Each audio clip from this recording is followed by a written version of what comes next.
आज ऐतिहासिक दिन है। नई संसद में कार्रवाई शुरू होगी। हमारे साथ आम आदमी पार्टी के सांसद संजय सिंह है बातचीत करने के लिए। सबसे पहला सवाल यही है कि नई संसद में प्रवेश करेंगे तमाम सांसद, और साथ ही साथ ये जानकारी भी सामने आई कि अपने हाथों में प्रधानमंत्री संविधान की किताब लेकर प्रवेश करेंगे और पैदल मार्च करेंगे पुरानी बिल्डिंग से नई बिल्डिंग की तरफ।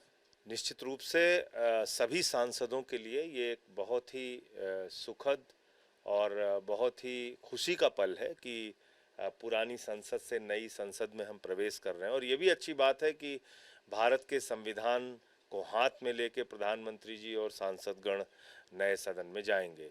लेकिन भारत के संविधान को हाथ में लेना ही आवश्यक नहीं है, बल्कि भारत के संविधान में जो बातें लिखी हुई हैं उसको जमीन पर लागू करना उससे ज़्यादा आवश्यक है और उससे ज़्यादा महत्वपूर्ण है। तो इसलिए मैं उम्मीद यही करूँगा भारत के प्रधानमंत्री से और भारतीय जनता पार्टी से कि अब तक जो आपकी राजनीति रही है, नफरत की, देश को बांटने की, देश को आर्थिक दुर्दशा में पहुंचाने की, नोटबंदी से लेके तमाम ऐसे किसानों और नौजवानों के खिलाफ निर्णय लेने की, उन परंपराओं को छोड़िए और नई शुरुआत कीजिए। बड़े मन से नई संसद में जाइए और देश की तरक्की और उन्नति के लिए काम कीजिए। ये मैं प्रधानमंत्री जी से और उनकी सरकार से अपेक्षा करता हूँ, उम्मीद करता हूँ। कैबिनेट ने महिला आरक्षण बिल को पास कर दिया है। संसद में आने की उम्मीद है। किस तरह से इस बिल को देख रहे हैं और क्या मंशा आपको नजर आ रही है? देखिए, पार्लियामेंट का एक नियम होता है कि जब तक हाथ में बिजनेस ना आ जाए आपके, आप कोई प्रतिक्रिया देना उस पर ठीक नहीं होता। और ये सरकार तो बहुत ही अजीब है। इसने तो जब हम लोगों ने बार बार पूछा ऑल पार्टी मीटिंग में कि क्या आप महिला आरक्षण बिल ला रहे हैं कि नहीं ला रहे हैं, महिला आरक्षण बिल की मांग बहुत लंबे समय से रही है, उसको लाया जाए, कोई जवाब सरकार के प्रतिनिधियों ने उस समय नहीं दिया।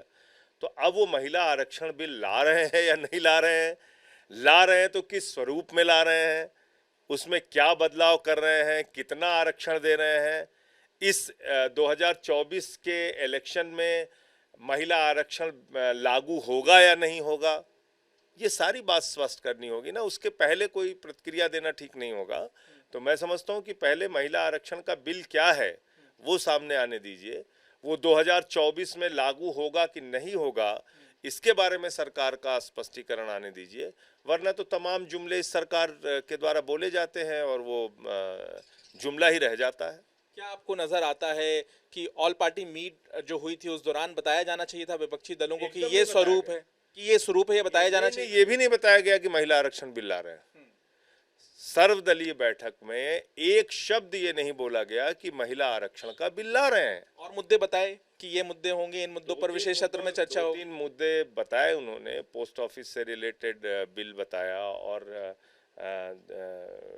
एक दो और विषय बताए, लेकिन उन्होंने कहा कि 8 मुद्दों पे चर्चा होनी है, 8 विषय पार्लियामेंट में पास होने हैं। अब वो क्या है, किस तरह से हैं, क्या है, कुछ नहीं बताया। तो इसलिए मैं समझता हूँ कि पहले, अब मैंने देखा कल एक कैबिनेट मंत्री जी ने पहले ट्वीट कर दिया था और प्रहलाद जी ने, और बाद में प्रहलाद जोशी नहीं, वो प्रहलाद पटेल जी, और बाद में उन्होंने उसको चेंज कर दिया, काट दिया, डिलीट कर दिया। तो पता नहीं क्या है कि महिला आरक्षण अब बिल आ भी रहा है या नहीं आ रहा है, क्योंकि कैबिनेट मंत्री ने ट्वीट किया और फिर बाद में डिलीट कर दिया। विशेष सत्र क्योंकि ये है, तो आपको क्या नजर आता है कि विशेष सत्र में क्या कुछ हो सकता है? क्योंकि आप जिस तरह से कह रहे हैं कि कोई जानकारी नहीं है, बिजनेस नहीं है, विपक्षी नेताओं को पता नहीं है कि क्या चर्चा होनी है, मुद्दे क्या होंगे, मंशा आपको क्या नजर आती है? देखिए, ये अंतर मन में कुछ छुपी हुई बातें हैं, इनकी कोई हिडन एजेंडा है, वो जब सामने आएगा तभी पता चलेगा, वरना इसके पहले कुछ मालूम करना मुश्किल है। क्योंकि अगर सरकार अपना कोई गोपनीय एजेंडा लेके बैठी हुई है तो उसको आप कैसे जान सकते हैं? हम तो पूछ ही सकते हैं। सर्वदलीय बैठक में हमने पूछा, उन्होंने कोई जवाब नहीं दिया।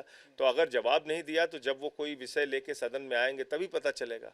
और हम लोग तो वैसे भी सस्पेंडेड हैं, तो ये भी पता नहीं कि उस बहस में हम हिस्सा ले पाएंगे कि नहीं ले पाएंगे। लेकिन मांग की गई कि आप लोगों का सस्पेंशन खारिज किया जाए। नई संसद शुरू हो रही है इस मौके पर। कल कल कांग्रेस के अध्यक्ष और विपक्ष के नेता मल्लिकार्जुन अर्जुन खड़गे जी ने मांग की, और मैं उनका हृदय से आभार व्यक्त करता हूं, सारे विपक्ष के नेताओं का आभार व्यक्त करता हूं जिन्होंने मांग की।